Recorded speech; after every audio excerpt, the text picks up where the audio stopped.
어떻게 하면 더 건강하게 오랫동안 행복하게 삶을 이어갈 수 있을지 그 해법을 찾아드립니다. 여러분의 건강한 매일을 책임지는 건강주치 365 시작합니다. 전 여러분의 건강 헬퍼 손유빈입니다. 오늘이 7월 17일 바로 제헌절입니다.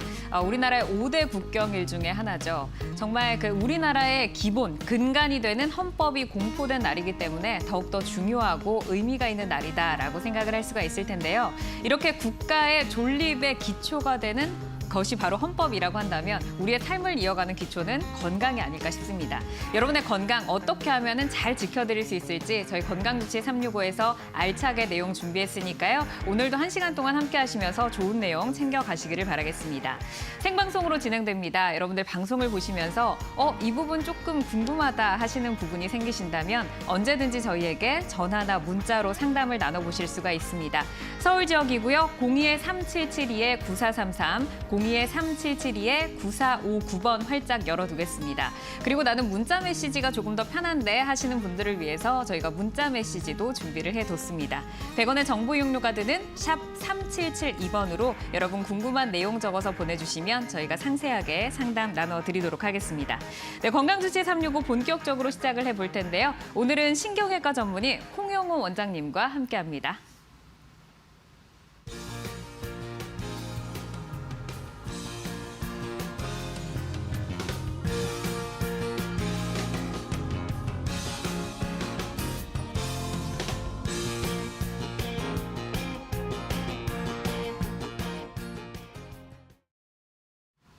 네, 대한민국의 허리 건강을 책임지고 계시는 홍영호 원장님과 함께합니다. 원장님 어서 오세요. 네, 안녕하세요. 네, 반갑습니다. 신경외과 전문의 홍영호입니다. 네, 오늘 이제 건강주치 365에 처음으로 출연을 하게 되셨는데요. 소감 한 말씀 들어볼까요? 네, 생방송이어서 살짝 긴장이 되긴 하지만 네. 평소 오늘 그 허리 건강을 유지할 수 있는 운동을 가볍게 소개해드리고 그리고 허리에서 발생하는 대표적인 질환과 그리고 최근의 척추 치료의 트렌드에 대해서 준비해봤습니다. 네, 이제 척추 치료의 트렌드와 또 운동 방법까지 알려주신다고 하니까 채널 고정하시기를 바라겠습니다.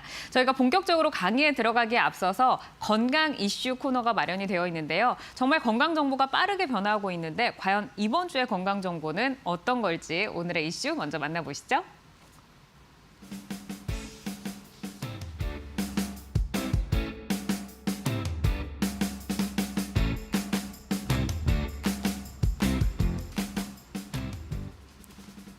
네, 오늘의 건강 이슈 바로 언택트 시대 운동입니다. 이제 코로나 이후로 집에 있는 시간이 늘어나면서 이 언택트 시대의 운동을 즐기시는 분들이 좀 많아지실 것 같은데 오늘의 이슈에 대해서 원장님 설명 한번 들어볼까요? 많은 사람들이 아니라 모든 분들께서 운동을 해야 되는 걸 모르고 있진 않거든요. 그렇죠. 건강을 위해서 운동을 이제 해야 한다는 건 다 알고 있지만 이제 시간이 없고 그리고 퇴근하셨을 때 또 피곤하고 이런 이유로 이제 운동을 못 하시는 분들이 지금까지도 많았을 텐데 거기에 더해서 이제 코로나 시대가 됐죠. 그래서 코로나 시대 이제 언택트 시대라고도 불리고 네. 이렇게 코로나가 이제 유행을 하게 되면서 이제 운동 시설의 출입도 제한이 되고 그리고 실제로 운동 시설에 가서 운동하는 걸 또 사람들이 이제 꺼려하는 그런 시기이잖아요. 네. 그래서 이제 사실 그런 부분들 때문에 환자분들께서도 요즘 운동을 못 하고 있다, 운동을 못 한 지가 이제 거의 2년이 다 돼 가니까 다시 네. 아프다, 이런 분들이 요즘 많은 게 현실이죠. 그래서 이제 제가 이제 언택트 시대의 운동이라고 표현한 거는 시간이 없어서 못 하는 것도 그렇고 그리고 운동하러 갈 수 없어서 이제 운동을 못 하는 것도 그렇고 집에서 이제 짧은 시간에 최대한의 효과를 낼 수 있는 운동을 이제 소개해 드리려고 합니다. 네, 집에서 최단 시간에 최대 효과를 낼 수 있는 운동이다. 지금 이제 귀가 좀 솔깃하실 것 같은데 집에서 이제 시청자분들 함께 보고 계시기 때문에 설명을 해주시면 한번 따라해 보시면 도움이 될 것 같습니다. 어떤 운동일까요? 운동의 이름은 이제 브릿지 운동입니다. 여성분들은 이제 힙업 운동이라고 해서 이제 많이들 좋아하시죠. 네. 네, 이 브릿지 운동을 이제 준비한 이유는 운동이라는 거는 이제 매일 하는 게 중요하거든요. 근데 이제 매일 1시간, 2시간씩 운동을 해내는 분들이 있죠. 네, 근데 쉽지 않죠. 대부분의 네. 분들은 그런 식으로 운동을 이제 계속해서 해내지를 못하거든요. 어. 그러면 정말로 최소한 이거라도 하자. 네. 그렇게 했을 때 허리 건강 그리고 전체적인 컨디션 이런 것들을 좀 유지할 수 있다. 그 내용인 것인데 코어 운동이 중요하다는 것들을 이제 많이들 알고 계세요. 네. 근데 코어라는 것은 몸을 이제 바로 세우는 근육들을 이제 코어라고 하죠. 그러면 대표적으로 뭐 척추 기립근이 있고 그리고 엉덩이 근육 그리고 허벅지 근육들, 대퇴부들의 근육 그리고 복근까지도 포함시키는데 이 중에서 더 중요한 것은 사람을 똑바로 서게 하는 이제 척추 기립근과 그리고 엉덩이 근육 그리고 대퇴부 근육이 중요하다 할 수 있는데 브릿지 운동은 굉장히 간편하면서도 이 세 가지 근육을 다 동시에 이제 튼튼하게 해주는 운동이죠. 그래서 바로 누운 상태에서 발을 이제 어깨 넓이로 좀 벌려주시고 네. 그리고 양손을 바닥을 짚으시고요. 네. 이제 사진에서 왼쪽 사진이 되겠습니다. 그 상태에서 엉덩이를 들어 올리는데 엉덩이를 들어 올린다는 느낌보다는 여기 명치 부위를 이제 천장으로 하늘로 이제 들어 올린다고 생각을 하시고 들어 올렸을 때 좀 더 효과가 좋다고 할 수 있겠습니다. 네. 그리고 이제 아무것도 얹지 않고 운동을 하시고 나서 이제 어느 정도 시간이 지나면 이게 익숙해지거든요. 네. 익숙해지고 나면 이제 좀 무게를 올려서 우리 헬스장에서 운동을 하실 때도 네. 뭐 운동을 할 때 조금씩 무게를 이제 올려가지 않습니까? 그런 것처럼 무게를 올려가면 좋은데 이제 홈짐이라고 하죠. 집에 운동시설, 운동기구들을 갖추고 있는 분들이 이제 코로나 시대가 되면서 더 많아졌거든요. 이제 그런 게 있으신 분들 같은 경우에는 이제 사진에서 보시는 것처럼 브릿지 운동을 하는데 아랫배 부위에 바벨을 얹고 그렇게 해서 무게를 얹어서 네. 하나를 할 때 힘을 더 많이 쓰실 수 있게 이제 운동을 하시면 좋죠. 근데 이제 저건 기구가 있는 분들의 얘기인 것이고 네. 환자분들은 이제 허리가 이제 병이 있고 하신 분들 그리고 이제 나이 많으신 어르신분들 같은 경우에는 저렇게 하실 수는 없잖아요. 네. 현실적으로. 그럼 집에서 이제 간단하게 무게를 올릴 수 있는 방법. 네. 이제 쌀자루를 이용하는 겁니다. 쌀자루요? 그렇죠.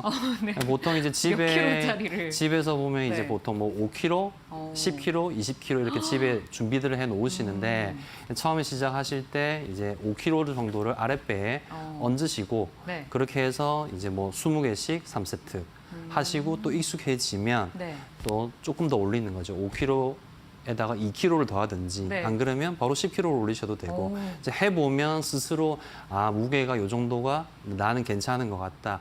그 정도 무게로 그렇게 무게를 조금씩 올려 나가면서 뭐 네. 20kg 이런 식으로 20kg를 실제로 환자분들도 올리시나요? 근데 환자분들은 네. 좀 이제 환자에 따라 차이가 많이 날 수 있죠. 그리고 고령이신 분들 같은 경우는 사실 개수도 20개가 무리인 경우도 있고 그래서 본인한테 이 정도면 좀 운동이 된다라고 하는 정도의 가볍게 처음에 시작하시고 그리고 점차 올려 나가시면 될 것 같습니다. 네. 원장님께서는 혹시 몇 킬로 정도로 하시나요? 이 저는- 운동을? 매일 하고 계시죠? 근데 네. 이제 저는 이제 헬스장에서도 하고 근데 지금은 헬스장 못 가서 저는 네. 집에 이제 홈짐이 있는데 저는 바벨 이제 마지막 세트에 저는 이제 80kg까지 하거든요. 80kg요? 근데 원래 네. 이제 기립근과 엉덩이 대퇴 근육은 원래 이제 굉장히 근육이 덩어리가 크고 힘이 센 곳이기 때문에 네. 젊은 사람들 같은 경우에는 100kg 넘게 하시는 분들도 100kg. 많죠. 이제 그렇군요. 데드리프트는 이제 허리 이제 운동을 하다가 이제 허리가 손상되는 경우가 많은데 이제 헬스장 가보면 뭐 젊은 남성들 같은 경우에 조금 운동을 하신 분들 같은 경우에는 데드리프트 100kg 넘게 하시거든요. 여성분들도 이제 뭐 50kg 이상들 하시고 젊은 여성분들 같은 경우에는 바벨로 브릿지 운동을 할 때 네. 좀 뭐 특별히 아픈 게 없고 그러시면 아픈 데가 없고 하시면은 뭐 50kg 이상 뭐좀 하시다 보면 그 정도까지는 쉽게 하실 수 있을 것 같습니다. 그렇군요. 네, 어쨌든 이제 들어보니까 본인의 건강 상태라던가 나이라던가 아니면 오늘의 컨디션 또 근육의 정도에 따라서 뭐 킬로그램의 차이 그리고 몇 개의 차이, 개수의 차이 뭐 이런 것들 고려하셔서 운동을 하시면 좋을 것 같고요. 매일매일 지속하는 게 중요하다는 점 전해주셨으니까 꼭 유의를 하시기를 바라겠습니다. 저희는 바로 강의로 넘어가 볼게요.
네, 건강주치 365 생방송으로 여러분과 함께하고 있습니다. 이제 본격적으로 강의를 시작을 해보도록 하겠는데요. 오늘은 우리 몸의 중심을 지키는 방법에 대해서 소개를 해주신다고요?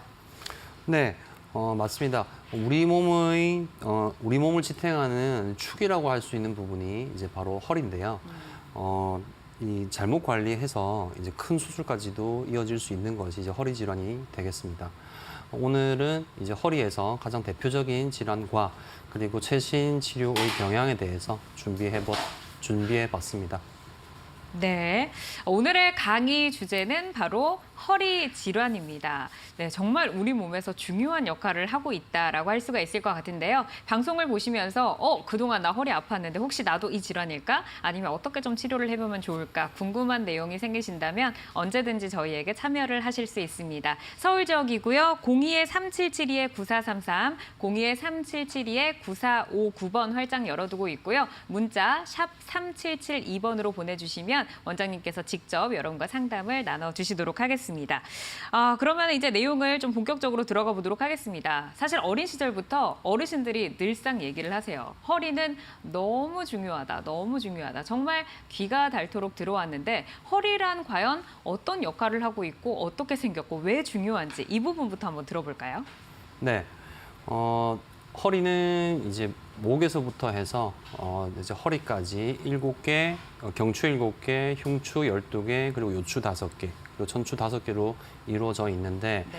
이제 뼈와 뼈 사이에 연골판이 이제 들어 있어서 이 연골판이 쿠션 관절 역할을 해주고 그리고 충격을 흡수해 주는 거죠. 그래서 이 뼈와 뼈 지금 두 번째 그림 보시면 뼈와 뼈 사이에 들어있는 연골판이 이제 동그랗게 파란색으로 표시되어 있습니다.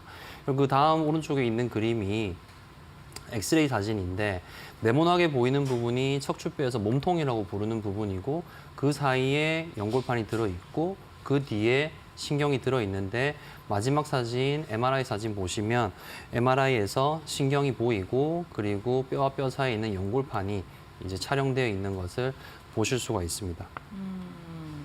네, 이제 척추의 구조에 대해서 한번 짚어주셨는데요. 허리가 이제 중요하다라는 것은 알고 있는데 허리를 사실 평소에 어떻게 관리를 해야 할지 모르시는 분들이 많은 것 같아요. 근데 허리의 질환, 왜 우리에게 찾아오는 건가요? 첫 번째로 허리가 위아래로 이제 하중이 걸려서 이 체중을 견뎌야 되기 때문에 연골판이 이 체중을 견디게 되면서 네. 이제 병이 생기게 되는 건데요. 사진 보시면 이제 현대인들이 이제 업무적으로도 많이 앉아서 장시간 근무를 하고 그리고 특히나 이제 동양권 이제 우리나라 같은 경우에는 이제 좌식 생활을 많이 하거든요. 이런 부분들이 이제 허리에 퇴행성 변화를 이제 조장을 하고 그리고 이제 직업상 무거운 물건을 많이 옮기시는 분들 같은 경우에도 이제 허리에 병이 쉽게 생길 수 있습니다. 근데 거기에 현대인들은 지금 수명이 굉장히 길어지고 있거든요. 네. 그래서 이제 어르신들께서 살아도 사는 게 아니다 이런 말들을 뭐 쉽게 한다고 생각하시지만 정말 네. 많이 힘들어들 하시거든요. 그래서 이제 수명이 길어지면서 또 허리의 이제 질환을 이제 앓고 계신 분들이 더 많아지는 그런 추세인 거죠. 네. 사실 뭐 현대인들이 앉아서 업무를 해야 하고 또 생활을 해야 하는 것들이 좀 이렇게 우리의 습관화되고 익숙해지다 보니까 허리 질환과 뗄래야 뗄 수 없는 그런 사이가 된 것 같습니다. 이제 뭐 보통 이제 옆에서 허리가 아프다, 허리 아파 하면 우리가 가장 쉽게 좀 건네는 말은 너 혹시 디스크 있는 거 아니야? 이렇게 얘기를 많이 하잖아요. 근데 허리 디스크가 정확하게 어떤 질환이다라고 보면 될까요? 네, 허리 디스크라고들 이제 많이들 얘기를 하시죠.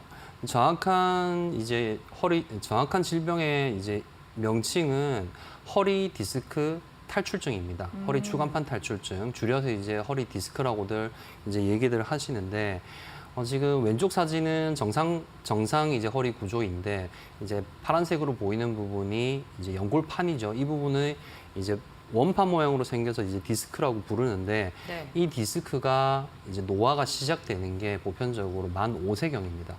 그래서 성인이 될 때까지 성장과 노화가 동시에 일어나는 거죠. 동시에 그러다가 이제 성인이 되고 나면 이제 성장은 끝이 나고 그 뒤로 계속 쭉 노화가 진행이 되는 건데 이 노화가 진행이 된 연골판 같은 경우 이제 안에서 연골판이 좀 깨진다고 이해하시면 될 것 같아요. 처음에는 성분이 변화가 되고 네. 변화된 성분 때문에 이제 연골판이 깨지기 쉬운 상태가 되는 거거든요. 그러면 깨지고 나면 그 깨진 조각이 뒤로 밀고 나올 수 있는 상태가 되고 뒤로 밀고 나오게 되면 뒤쪽에 있는 신경을 누르게 되는 거죠. 그게 지금 우측에 있는 그림인데 우측에 있는 사진 같은 경우는 빨간색으로 밀고 나온 디스크가 이제 신경을 누르고 있는 이제 소견을 보이고 있습니다. 그래서 디스크가 생기게 되면 그 신경이 가는 길을 따라서 이제 다리로 내려가겠죠, 허리에서는. 다리로 내려가면서 이제 저리고 통증이 생기고 그리고 허리를 굽혔을 때 통증과 저림이 더 심해지는 특징을 가지는 것이 허리 디스크라는 병이겠습니다. 네, 그러니까 허리를 앞으로 숙였을 때 통증과 저림이 더 심하고 허리에서 시작이 되긴 하지만 발까지 통증이 나타날 수 있다라고 말씀을 해주셨습니다. 그리고 이제 허리 디스크 탈출증, 이 허리 디스크와 더불어서 또 굉장히 많이 좀 흔하게 듣는 질환이 있어요. 어떤 질환이죠? 네, 척추관 협착증이 이제 허리 디스크만큼 이제 많은 질환이 되겠는데요. 허리 디스크와는 좀 다르게 협착증은 우리가 이제 철봉을 많이 한다든지 안 그러면 무거운 물건을 많이 옮기시는 분들 같은 경우에 이제 손에 굳은 살이 이제 박히잖아요. 그렇죠. 단순히 굳은 살이 박히면서 단단해지는 게 아니라 동그랗게 튀어나오죠. 두꺼워지는 거죠, 굳은 살이. 네네. 그 굳은 살이 허리의 인대에 생긴다라고 이해하시면 좀 이해가 쉬울 것 같거든요. 왼쪽 사진은 이제 아까처럼 정상 사진이고 이제 우측 사진이 보시면 이제 신경이 양측으로 눌려 있는 게 보이는데 신경을 덮고 있는 인대가 두꺼워지는 거죠. 단단해지고 두꺼워지면서 신경을 누르게 됩니다. 그렇게 해서 이제 다리 쪽으로 증상이 생기는데 척추관 협착증의 특징은 앉아 있을 때 제일 편하다고 얘기하시고요. 그리고 누워 있을 때도 그런대로 편한데 서거나 걸어가게 됐을 때 네. 점점점 다리가 더 저리고 이제 통증이 심해진다라고 얘기하시죠. 그래서 이제 환자분들이 이제 정말 증상이 심하신 분들은 집 앞에 슈퍼마켓을 가야 되는데 네. 슈퍼마켓까지 한 번에 갈 수가 없어서 3번을 쉬어간다고. 그럼 갈 때 3번 쉬시고 또 돌아올 때 3번 쉬시고 그렇죠. 너무 힘든 여정이 되겠네요. 50m 정도밖에 되지 않는데 한 10m, 20m 가서 앉아서 한번 쉬시고 그리고 다리 증상이 좀 풀리고 나면 또 10m, 20m 가다가 다리 증상이 또 생기니까 또 앉아 쉬시고 그렇게 해서 슈퍼마켓에 도착하는 거죠. 네. 그리고 돌아올 때도 그렇게 해서 돌아오시고 그래서 이제 외출도 이제 잘 못하게 되시고 그런 이제 질환이라고 할 수 있겠습니다. 바깥에 이제 나가지 못하시면은 좀 답답하고 우울한 감정도 드실 것 같고 이렇게 뭐 슈퍼마켓까지 가는데 어려움이 있으시다면 집 안에서 거동도 또 힘들어하실 것 같은 느낌이 들어요. 그렇죠. 그렇지만 이제 뭐 집 안에서는 그래도 이제 뭐 우리가 집 안에서는 바닥에 그냥 앉으셔도 되고 이렇게 하니까 집 안에서는 그나마 편하시지만 바로 이제 집 앞에 외출도 그다음에 또 어르신들이 그런 걸 굉장히 남한테 보여주길 싫어하세요. 본인이 그런 아픈 모습을. 그렇죠. 예전과 다르게 이제 나이 이제 많으신 어르신들도 그런 본인이 뭐 지팡이도 짚고 다니는 거 굉장히 싫어하시거든요. 네. 남들한테 그걸 보여주기 싫으신 거죠. 그만큼 이제 삶의 질이 중요한 시대가 되어가고 있는데 이제 척추의 병 자체는 이제 나이 들면서 사실 뭐 더 많이 생기는 게 어떻게 보면은 이제 당연한 일일 수도 있고 그렇죠. 한 부분인 거죠. 어떻게 보면 좀 자연스러운 노화 현상 중에 하나다라고 볼 수도 있을 것 같은데 사실 협착증 있으신 환자분들께서는 또 어르신들께서는 병원에 가시는 것조차도 좀 멀어가지고 힘드시지 않을까라는 생각이 듭니다. 저희가 이제 생방송으로 지금 함께하고 있으니까요. 방송 보시면서 나는 이 부분 어떻게 좀 치료를 해보면 좋을까? 나는 디스크일까? 협착증일까? 뭐 이 부분 좀 고민되신다면 언제든지 저희에게 전화나 문자로 상담을 참여해 보실 수 있습니다. 사실 허리에 이제 통증이 나타나다 보면 내가 디스크인가 협착증인가 검사를 하러 갔을 때 어떻게 구분이 되는지 좀 궁금하실 것 같아요. 검사상으로는 어떻게 차이가 나나요? 보통 이제 우리가 처음에 이제 엑스레이 검사를 이제 하고 그리고 뭐 이제 신경과 이제 연골판을 촬영을 해야 할 때 네. 이제 MRI 검사를 보통 이제 하게 되죠. 그래서 화면에서 왼쪽의 사진은 이제 정상 허리의 MRI입니다. 그래서 연골판도 정상이고 인대도 정상이고 지금 빨간색으로 표시된 부분이 신경인데 신경도 눌리지 않는 소견을 보이거든요. 근데 두 번째 사진 보시면 네모나게 보이는 부분이 척추에서 몸통이고 몸통과 몸통 사이에 이제 검게 들어 있는 부분이 이제 연골판이거든요. 좌측 사진과 비교했을 때 좌측 사진은 연골판이 중앙에 하얗게 보이는데 네. 이 노화가 되고 나면 연골판이 MRI상에서 저렇게 검게 보이게 됩니다. 그러니까 검게 보이는 게 아까 앞서 말씀드렸던 이제 성분의 변화를 알 수 있는 부분이고 그렇게 되고 나면 뒤로 밀고 나올 수 있는 상태가 되는 거고 지금 두 번째 사진에서는 디스크가 뒤로 밀고 나와서 하얗게 내려가고 있는 신경줄기를 누르는 소견을 보여주고요. 그리고 맨 마지막 사진은 뒤쪽에 있는 인대가 두꺼워지면서 신경을 누르고 있는 척추관 협착증의 사진이죠. 네. 그래서 MRI와 협착증의 사진이 저렇게 좀 차이가 나는데 이제 증상을 보시면 증상에서 어떻게 차이가 있나요? 네, 증상을 보시면 이제 협착증 같은 경우는 가만히 누워 있거나 이제 앉았을 때는 증상이 없는데 서거나 걸어갔을 때 증상이 나타난다는 특징이 있고 네. 디스크는 보통 자세와 관계없이 이제 증상이 계속 지속되는 특징이 있습니다. 그래서 자세에 따른 부분을 보면 협착증은 앉았을 때 좀 허리를 굽혔을 때 좀 증상이 완화된다. 네. 그 디스크는 그렇진 않고 뭐 숙이나 허리를 굽히거나 앉아도 증상이 지속된다는 차이가 있는데 근데 사실 이건 두 가지 병이 굉장히 전형적인 경우일 때 얘기인 것이고 네. 사실 나이가 드시면서 병이 생길 때는 두 개가 같이 있는 경우가 굉장히 많거든요. 두 개가 복합적으로 함께. 그렇죠. 그래서 증상만으로는 이제 두 가지 질환을 구분할 수가 이제 없는 경우도 많이 있고 두 개의 병이 동시에 있는 경우가 많이 있습니다.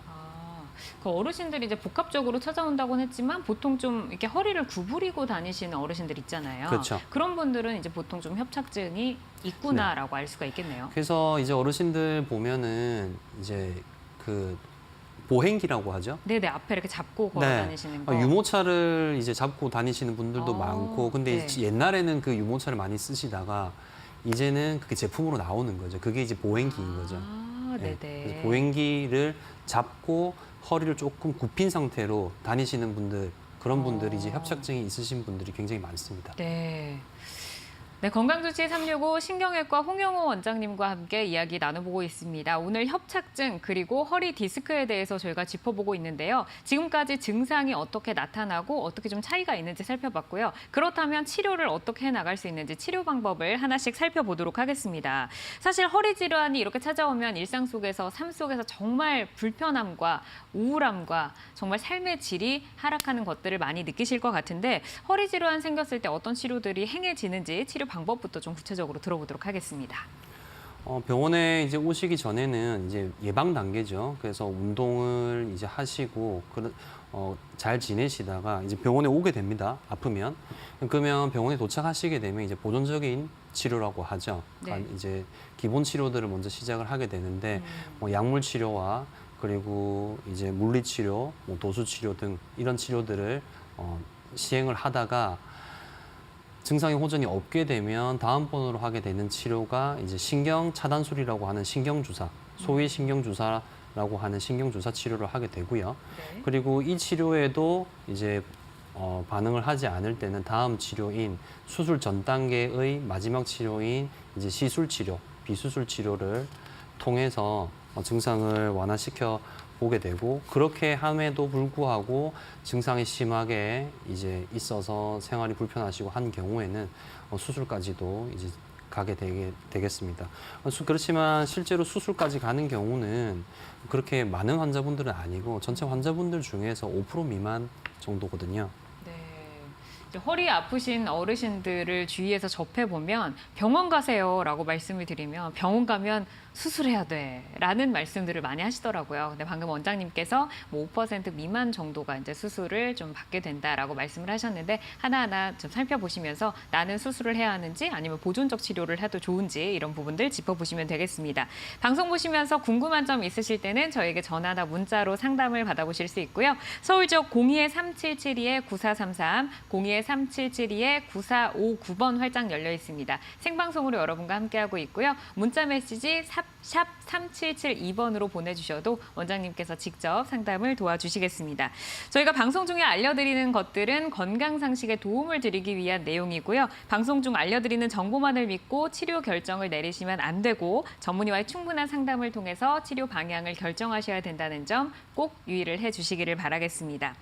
자, 그러면 허리 질환을 이게 치료하려면 이렇게 많은 분들이 가장 궁금해하시는 거 수술 꼭 해야 되는지, 네, 수술을 꼭 해야 되는지 이 부분 먼저 좀 짚어보고 할까요? 네, 앞서도 이제 말씀드렸지만 5% 미만의 환자들이 수술을 받게 되거든요. 네. 대부분의 5% 미만이라고 하면 전체 인구에서는 더 낮은 확률이 되겠죠. 환자분들 중에서 5% 정도니까. 근데 이제 그런 뭐 주사 치료, 보존 치료, 그리고 시술 치료 등을 했는데도 네. 증상이 호전되지 않고 일상생활을 이제 유지하지 못할 정도로 증상이 심하신 경우에, 그리고 이제 검사상에서 수술해야 될 정도의 병이 있는 경우에 수술을 시행하게 됩니다. 근데 이제 꼭 수술이 필요한 경우가 아니면 수술을 하지 않아도 된다라고 해서 지금 이제 꼭 수술을 해야 되는 거 아니야 하고 좀 두려우셨던 분들에게는 조금 희소식이 아닐까, 반가운 그런 마음이 아닐까 싶은데 수술 대신에 어떤 방법들로 허리 질환 치료를 해볼 수 있을까요? 그 보존적인 치료인 약물 치료, 물리 치료, 도수 치료 등을 시행하고, 그리고 그 다음 단계로 이제 신경 주사 치료를 한다고 앞서 말씀드렸고요. 거기에도 이제 효과가 별로 없는 경우에 시술 치료를 하게 되는데 네.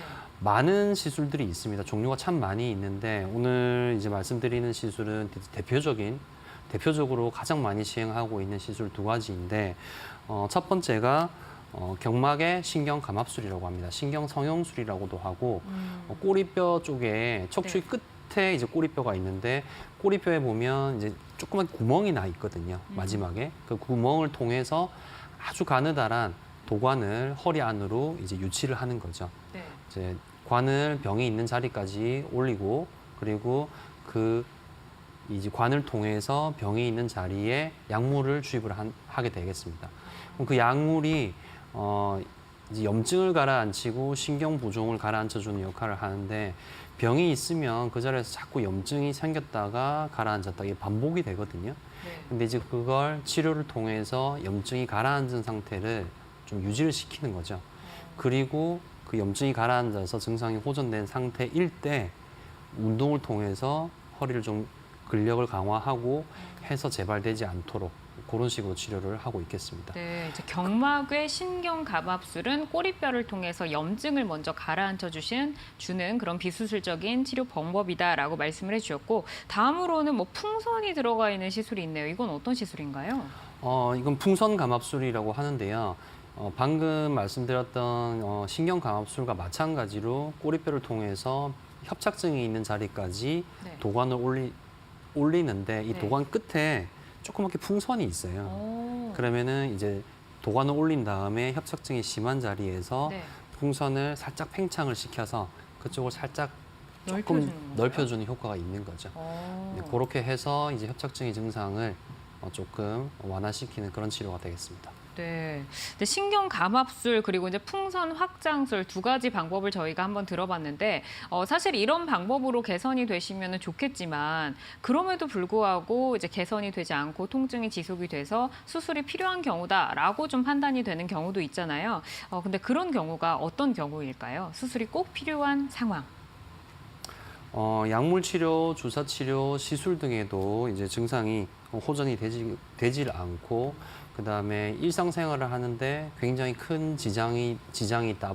앞서 말씀드렸다시피 뭐 슈퍼마켓 가는데 뭐 3번을 쉬어 가야 한다는 등 이 정도면 굉장히 증상이 심하다 할 수 있겠죠. 네. 그리고 이제 검사상에서 신경이 심하게 눌려서 보존적인 치료로 회복이 되지 않을 것 같다라고, 그리고 좀 급한 경우가 있습니다. 네. 급한 경우는 이제 마비인데, 마비는 이제 운동 마비가 있고 감각 마비가 있는데, 운동 마비는 말 그대로 힘이 빠지는 거죠. 그래서 발목에 힘이 없다, 아니면 무릎에 힘이 없다 하는 그런 근력 저하. 그리고 이제 감각 저하는 이제 대소변 장애하고도 이어지는데, 다리 쪽으로 해서 감각이 이상한 거죠. 이상한 경우도 있고, 그리고 만졌을 때 이제 남의 살 같다 하는 경우, 이런 경우에 이제 수술적 치료가 필요할 수 있습니다. 네. 근데 보통 가장 근데 불편하다고 하시는 증상은 이제 통증과 함께 이제 걷지 못하는 거, 이제 근력마비가 있을 때 네. 이제 증상이 이제 심하다고 환자분들이 직접적으로 느끼게 되고 네. 거기에 같이 이제 MRI 상에서 병이 심한 경우에는 수술적 치료가 필요할 수 있겠습니다. 네. 허리 질환에 대해서 저희가 살펴보고 있습니다. 디스크와 또 협착증에 대해서 살펴보고 있는데 수술이 필요한 경우 어떤 상황들이 있는지 그 부분까지 짚어드렸습니다.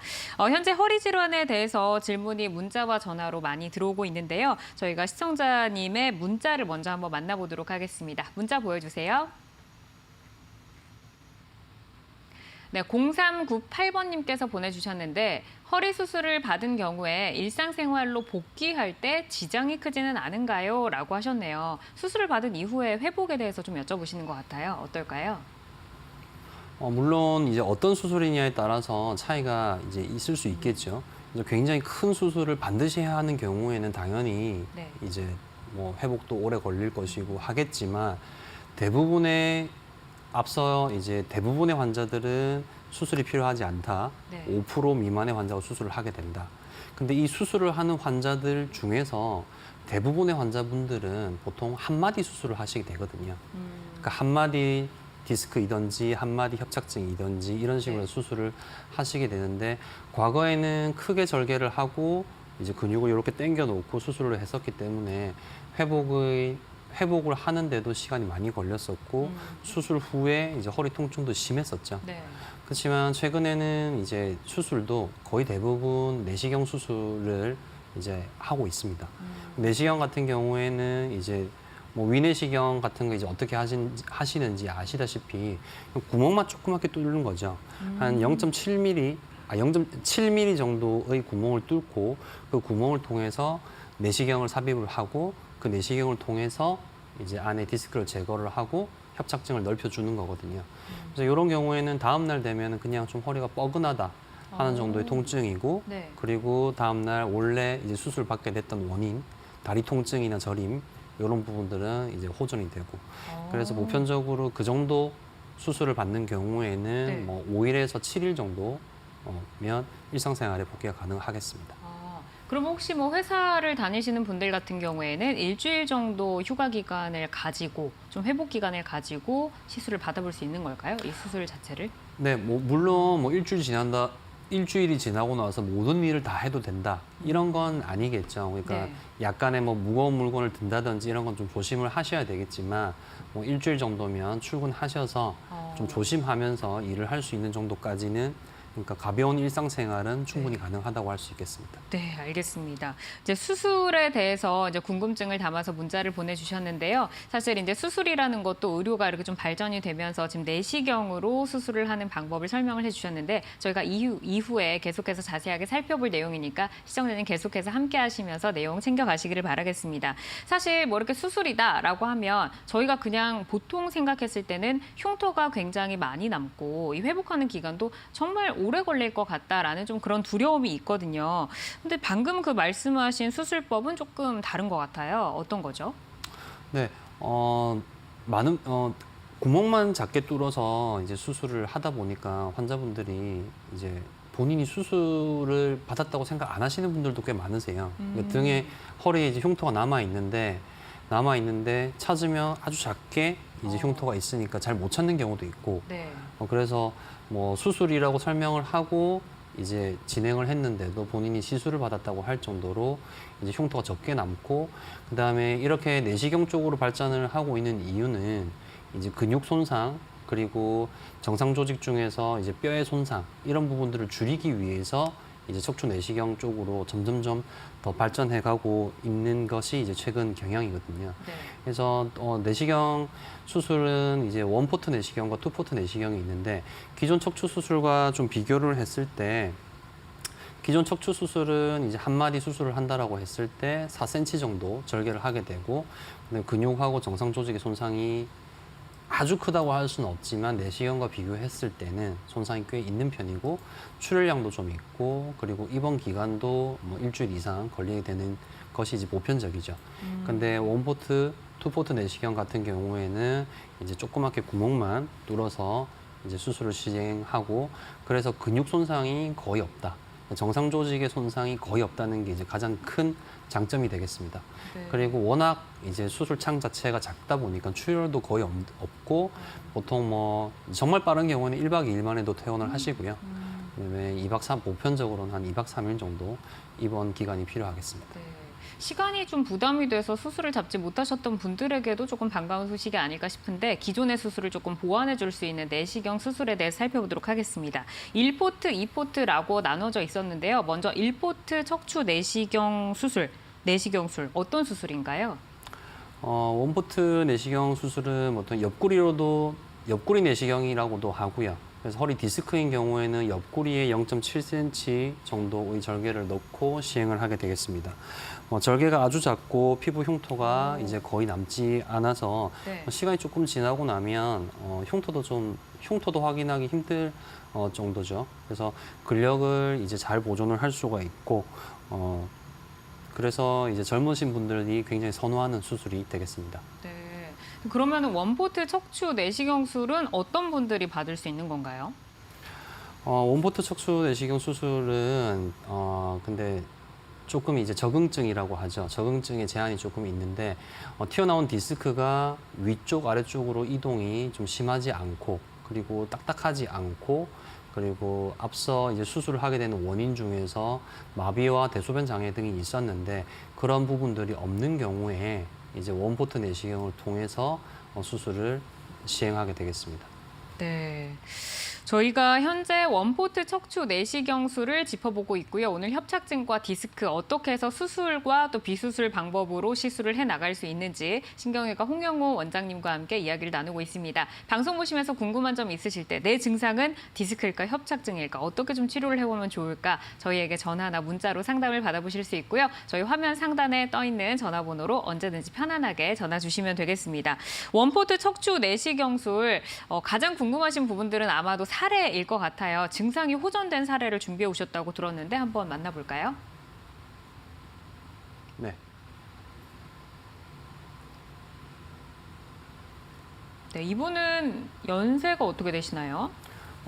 지금 MRI가 나올 건데요. 네. 환자분은 52세 여성분이셨고 66세 남성분이셨고 네네. 증상은 이제 2개월 전부터 등산 중에 갑자기 허리 통증과 함께 왼쪽 다리로 이제 극심한 통증이 생기셨습니다. 그래서 신경 주사 치료를 하고 뭐 약물 치료 등을 시행을 했는데도 통증이 전혀 이제 가라앉지를 않아서 이제 원포트 내시경으로 이제 수술을 시행을 하게 되셨죠. 그래서 통증이 뭐 그렇게 오래되신 분은 아니시네요. 근데 이제 우리가 이제 수술의 적응증 중에서 환자분이 이제 극심한 통증이 있는 경우에 신경 주사 치료를 해보고 이제 수술을 바로 시행하게 되는 경우가 있는데 이 환자분 같은 경우에는 밤에 아예 잠을 못 주무실 정도로 통증이 있으셨거든요. 주사 맞고 이제 제가 2주 정도 있다가 보자고 했는데 네. 이제 이틀 만에 오셨죠. 너무 아프시죠? 주사 맞고 나서도 한숨도 못 자겠다고 아유. 도저히 견딜 수가 네. 없다고 아. 예. 그렇게 극심한 통증인 경우에는 이제 네. 조기에 수술을 하는 게 좋은데 네. 그 내시경 좀 전에 보여주신 이제 이 사진은 이제 왼쪽에 빨간색으로 튀어나온 부분이 디스크입니다. 그리고 우측은 디스크를 이제 제거를 하고 나서 그 부분이 없어진 거. 내시경 수술할 때 이제 소견인 거죠. 이렇게 하시고 이제 환자분 뭐 너무 좋아하시죠. 진짜 살 것 같다고 정말 죽을 것 같았는데 이제는 참 편안해졌다라고 이제 표현을 하시죠. 네. 또 다른 분 사례도 하나 더 준비가 되어 있는 것 같은데 이번에 여성분의 사례네요. 이 사례 한번 네. 들어볼까요? 이 환자분은 52세 여성분이시고 6개월 전에 이제 추석에 이제 무리를 하고 이제 허리 통증이 시작됐는데 네. 처음에는 허리 통증만 있으시다가 점차로 이제 좌측 다리로 저림하고 통증이 점점 심해지셨죠. 그러면서 이제 뭐 보존적인 치료인 신경주사 치료, 시술까지 하셨던 분인데 그러고 나서 조금 괜찮다고 하시다가 갑자기 이제 발목에 힘이 빠진다는 증상. 아. 걸어가는데 발목이 자꾸 힘이 걸린다. 안 들어가는 건가요? 그렇죠. 발이 끌린다는 표현들을 많이들 하시거든요. 그렇게 해서 이제 뭐 결국 보존적인 치료를 끝까지 했는데도 호전을 보이다 다시 악화되셔서 이제 내시경 치료를 하신 네. 분이죠. 이제 원포트 내시경을 시행을 하셨는데 내시경 소견 보시면 예, 저 왼쪽에 빨간 동그라미 부분이 이제 터져 있는 디스크였고 이제 우측 사진은 이제 내시경으로 이제 집게로 터진 디스크를 꺼내주는 장면이 되겠습니다. 네, 이렇게 이제 또 명절에 갑자기 무리를 하셔가지고 이렇게 또 내시경 수술을 받은 사례까지 저희가 살펴봤는데요. 두 번째 수술 방법을 살펴보도록 하겠습니다. 이번에는 투포트 척추 내시경술인데 어떤 수술 방법인가요? 기존에 이제 원포트 내시경 수술이 가지고 있던 이제 한계점을 어느 정도 극복을 하기 위한 네. 이제 치료라고 할 수 있는데 원포트 내시경과 투포트가 어느 쪽이 더 이제 우월하다 그런 것은 아니고 이제 투포트 내시경 같은 경우에는 기구 사용에 제한이 좀 덜하고 네. 해서 이제 적응증이 좀 더 넓은 편이죠. 그래서 투포트 내시경 같은 경우에는 0.7cm의 구멍을 2개 뚫고 그리고 이제 뼈까지 이제 갈아내는 후궁 절제술이라고 하는데 뼈까지 이제 갈아내는 이제 그런 수술이 가능합니다. 그래서 척추관 협착증 그리고 앞서 말씀드린 허리 디스크 그리고 이제 뼈가 어긋나는 척추 전방 전이증 이런 병에도 이제 투포트 내시경은 적용을 할 수가 있겠습니다. 네. 사진에 보시는 것처럼 이제 위쪽 사진에 보시면 이제 2개의 구멍이 뚫려 있는 흉터를 확인할 수 있고 아래 사진은 이제 협착증을 수술한 경우인데 협착증 양쪽으로 해서 신경이 다 넓혀진 소견을 보여주고 있습니다. 네. 이렇게 나란히 구멍을 이렇게 뚫었네요. 네. 그렇죠. 어떤 경우에 그러면 원포트가 아니라 투포트를 시행을 하게 되는 건가요? 원포트 내시경은 협착증에서는 이제 기존에 제한점이 많이 있었는데 투포트 내시경, 원포트 내시경으로도 할 수는 있는데 네. 굉장히 기구를 자유롭게 쓸 수가 없어서 이제 그런 부분을 보완한 수술이라고 생각하시면 될 것 같습니다. 네, 그러니까 원포트의 그 치료를 조금 더 보완해 줄 수 있는 게 투포트다라고 말씀을 하셨는데 그럼 역시 시술 사례와 함께 설명을 좀 들어볼까요? 네. 네, 이분은 어떤 사례인가요? 이분은 이제 69세 여성분이시네요. 네, 69세 여성이시고 이제 서비스업에서 종사를 하시는데 갑자기 좌측 이제 허벅지 앞쪽으로 저림 및 이제 통증이 발생하셨습니다. 그리고 이제 무릎의 위압감이라고 했는데 무릎을 펴는 힘이 떨어지는 거죠. 그래서 MRI 보시면 위쪽 MRI에 이제 까맣게 흘러내린 네. 밑으로 쭉 길게 흘러내린 이제 허리 디스크를 보실 수 있고 이런 경우에 이제 밑으로 앞서 이제 위아래로 이동이 심한 경우에는 원포트 내시경에 제한이 있다고 이제 말씀드렸었는데 밑으로 많이 흘러내려 있는 경우였었기 때문에 이제 투포트 내시경으로 이제 디스크를 제거하는 수술을 시행을 하게 됐습니다. 그러면 다음 사례로 바로 설명 이어서 들어볼까요? 이분 같은 경우에는 남성분이네요. 60대 남성분. 네, 63세 남자 환자분이신데 택시 기사셨거든요. 네. 그래서 6개월 전부터 이제 좌측 다리 바깥쪽으로 저리고 당기고 아픈 소견을 보였었는데 일을 할 수 없을 정도로 통증이 지속되고 하셔서 병원에 오셨고 마찬가지로 보존적인 치료인 신경주사 치료를 시행을 했는데 네.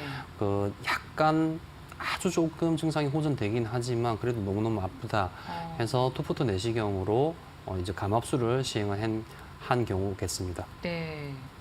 이번에 내시경 소견 사진이 있네요. 굉장히 부어오른 느낌인가요? 네. 요건 이제 내시경 할 때 이제 좌측은 완전히 감압이 되기 전에 이제 네. 신경이 눌려 있는 소견을 보여주고 그리고 우측 사진 보시면 동그랗게 있는 부분이 네. 눌려 있던 신경이 이제 안 눌리게 이제 다 감압이 충분히 잘 된 수술 마지막 장면이 되겠습니다. 네. 다음은 MRI 사진일까요? 네. MRI 보시면 좌측은 이제 저 신경공이 좁아져서 신경이 네. 꽉 눌려 있는데 우측에 보시면 중간에 변화 있는 부분에 하얗게 보이는 부분이 네네. 이제 눌려 있던 신경이 감압되어서 이제 신경이 더 이상 눌리지 않게 된 수술 후 MRI가 되겠습니다.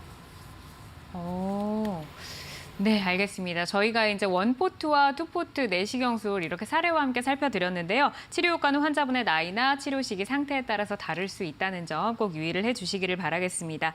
오늘의 강의 과목, 우리 몸의 중심, 허리 질환과 핵심 치료법을 살펴봤는데요. 네, 치료법 정리 한번 살펴볼까요?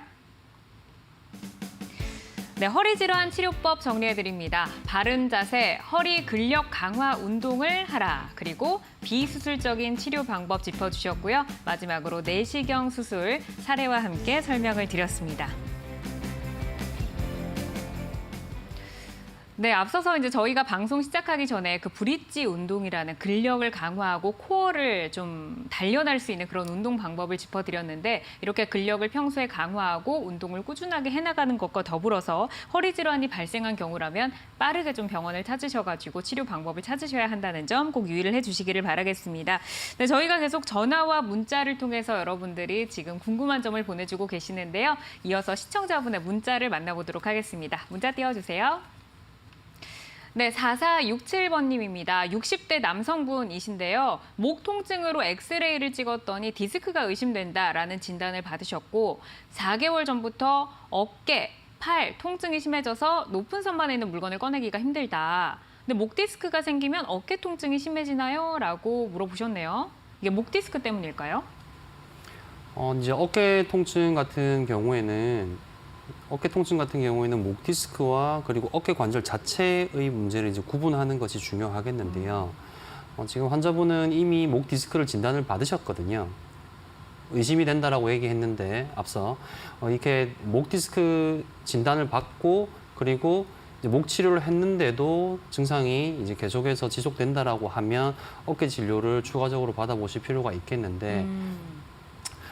이제 그런 보존적인 치료들을 시행을 먼저 받아보시고 그렇게 함에도 증상이 약간 좋아지는 경우에는 이제 목 디스크라고 보셔도 될 것 같은데 전혀 호전이 없다라고 하면 어깨 쪽도 같이 진료를 한번 보시는 게 좋을 것 같습니다. 그러니까 목 디스크 치료를 먼저 해보시고 어깨 통증이 호전이 있는 경우에는 목 디스크 때문일 가능성이 있고 그렇지 않다면 허리를 이렇게 어깨를 따로 보셔야 된다. 네. 네, 알겠습니다. 네, 계속해서 다음 문자 한번 만나볼게요. 네, 3775번님께서 보내주셨는데 허리는 안 아픈데 다리가 저리고 아파요. 이거 허리 디스크 맞나요? 라고 하셨습니다. 허리는 아프지 않고 다리만 아프신 상황인가 봐요.